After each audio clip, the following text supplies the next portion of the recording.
Hello and welcome to E24 news 24। मैं हूं आपके साथ प्रिया सिंह। आज हमारे साथ बेहद ही खास मेहमान मौजूद हैं। जी हाँ, हम बात कर रहे हैं ईशा कोप्पिकर जी की, जिन्होंने अपनी खास पहचान बनाई हुई है। तो मैम, E24 में आपका स्वागत है। Thank you. रॉकेट शिप से जुड़ने का कोई खास रीज़न?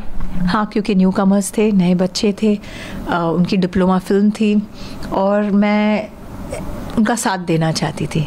बहुत ज़रूरी है हमारी इंडस्ट्री में या कोई भी इंडस्ट्री में सपोर्ट का, एक्सपीरियंस्ड लोगों का के साथ का। और मुझे स्क्रिप्ट भी बहुत अच्छी लगी। माँ बेटी, छोटी सी 5 साल की मेरी बच्ची और एक माँ की कहानी है। So I liked it.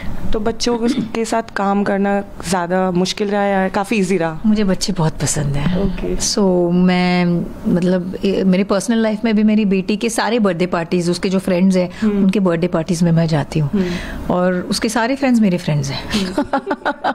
सो या आई रियली लव चिल्ड्रन। तो मुझे बहुत ही अच्छा लगा वो, और बहुत टैलेंटेड उनके बहुत नए आइडियाज़ होते हैं और अच्छा लगता है। Something different, something new, something fresh. बहुत अच्छा लगा। क्या खास मैसेज देना चाह रही है, मतलब माँ बेटी के ऊपर, ऐसे पेरेंट्स की बॉन्डिंग के ऊपर बहुत सारी फिल्म्स बनी है, तो इसमें क्या नया है? नहीं, it's a slice of life. मतलब नॉर्मल जिंदगी में जो होता है, लोगों के इमोशंस, बच्ची के emotions. She is lost a father, she wants to reach out to the father.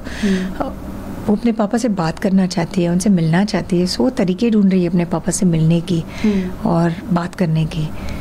तो एक तरीका ढूंढ लेती है और वो सोचती है अब मैं पापा से मिलने जाऊंगी, रॉकेट शिप में पापा से मिलने जाऊंगी, क्योंकि पापा स्टार हैं और सब कोई गुजरने के बाद स्टार बन जाते हैं। सो इट्स फिल्म कांटे, एक विवाह ऐसा भी, डॉन, इन सब कैरेक्टर्स में आपको बहुत प्यार मिला है। आपका पर्सनल फेवरेट कौन सा है?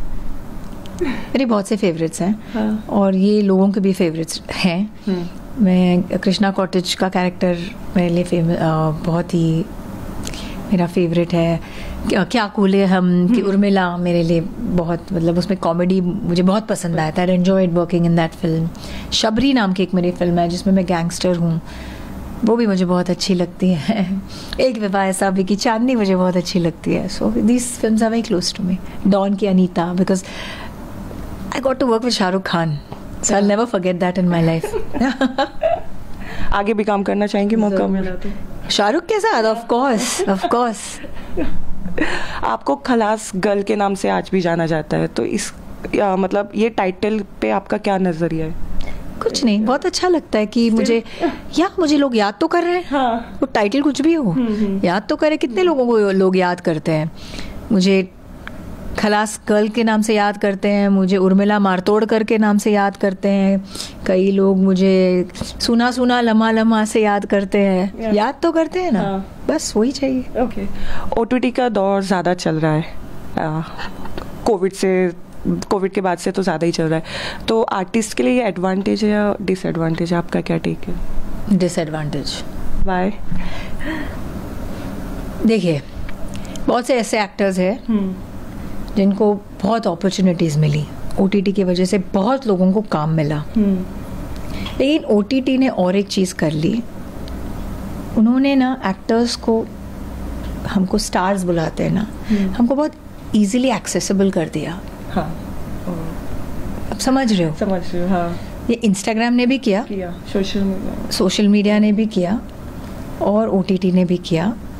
पहले एक्टर्स को देखने के लिए सिर्फ थिएटर जाते थे आप, उसके बाद घर पे बैठ के आपको OTT में एक्टर्स दिख रहे हैं अपने मर्जी से, जब चाहे आप देखो। 3 to 6, 6 to 9, 9 to 12 नहीं, एनी टाइम 2 बजे, 1 बजे, 11 बजे, कभी भी आपको जब देखना है आप वो फिल्म ऑन करो OTT का और देख लो। अच्छा, वो फिल्म थिएटर में आपको नहीं देखनी है, पता है ना अभी आएगी यार, 1 महीने बाद इस मीडियम पे आएगी, ये OTT प्लेटफॉर्म पे, ये OTT प्लेटफॉर्म पे। So I don't know if that's a good thing, but the only good thing that has come out of this is a lot of very good actors have got chances and they've become superstars on OTT. Women's के लिए अगर आपको कोई बदलाव लाना है इस society में, तो आप क्या लाना चाहेंगे? औरतों के लिए मैं too much? No no no no no no no औरतों के लिए मैं everything starts at grass root level. ऐसे ओवरनाइट कोई बदलाव नहीं होता. I think every parent who is raising a child, it starts from there. So if you're raising a girl child, it starts from there, or a boy, it starts from there. तो बहुत चीज़ें कि boys are not allowed to cry, wrong. ये मैं बोल रही हूँ. आपने मुझे क्वेश्चन औरतों के लिए पूछा है, लेकिन मैं आपको ये भी बोल रही हूँ. और औरतों को एक तरीके से ये करना चाहिए, एक तरीके से पहनावा होना चाहिए, एक तरीके से बैठना चाहिए, एक तरीके से बात करनी चाहिए, एक तरीके से रहना चाहिए. ये सारे जो रेस्ट्रिक्शंस ओवर द इयर्स जो हुए हैं वो अभी थोड़ा चेंज हो रहा है, लेकिन कई बार हम उस चीज़ को एकदम रिबेलियस वे में लेते हैं और वो ओवरबोर्ड जाते हैं हम लोग. We have to understand that a woman is a woman and a man is a man. ये बहुत ज़रूरी है. A woman can't do what a man can, and a man can't do what a woman can. A man can't get pregnant. He cannot procreate. He cannot give life. A woman is blessed with that virtue of giving life. तो जब हमें कोई जिम्मेदारी आती है एक life को create करने की, आप एक परिवार में आप देखो, सबसे डड बच्चा जो होगा ना, उसी को उसी को जो सबसे होशियार और एकदम काबिल होगा ना, सबसे ज़्यादा उसी को पड़ती है. राइट? क्यों? क्योंकि सबको पता है कि ये वो झेल सकता है, ये वो रिस्पॉन्सिबिलिटी ले सकता है. He is emotionally stronger. So the creator has already decided who's stronger. Us. So because of that, unfortunately, we have to take that kind of responsibility. The fact that men, when you get married, have to be older than us is because we emotionally are more mature. If a 20-year-old girl has to always get married ideally to a man who's older, why? Most of the time why? I mean, ऐसे ही था ना, क्योंकि emotionally we are much more and physically also we age faster than men. तो थोड़ी चीज़ें मुझे ऐसे लगता है कि we have to accept, we women have to accept her cheese. we cannot be हर चीज़ को एक rebellious way में नहीं लेना चाहिए.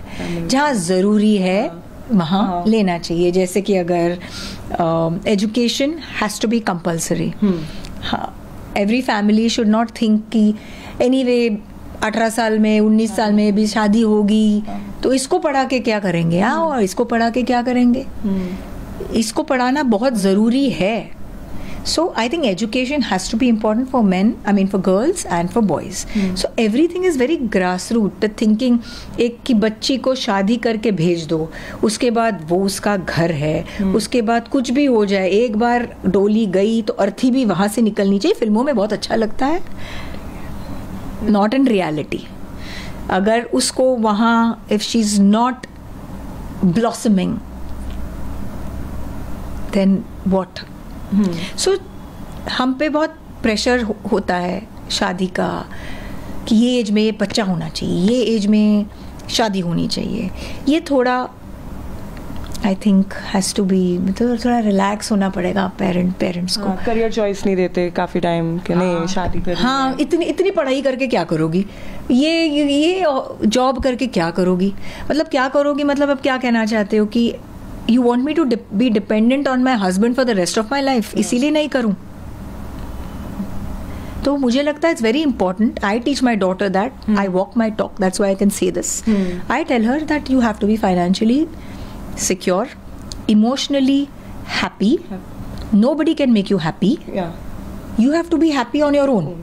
And you have to share your happiness with your partner. Nobody can complete you. आप क्या कहते हो, मतलब if somebody completes you, मतलब incomplete हो गया? No. कि I am incomplete, you please come and complete me. No, you are complete, you are happy, you are financially, emotionally, spiritually capable. Full package. Fit. फिर जाके you share your life with somebody, make your life with somebody. Don't look at it as I want security, that's why I want to marry somebody. I want to be, then you become, then that is a business transaction. Yeah. And that's not a marriage. And I think most of the marriages fail because of this.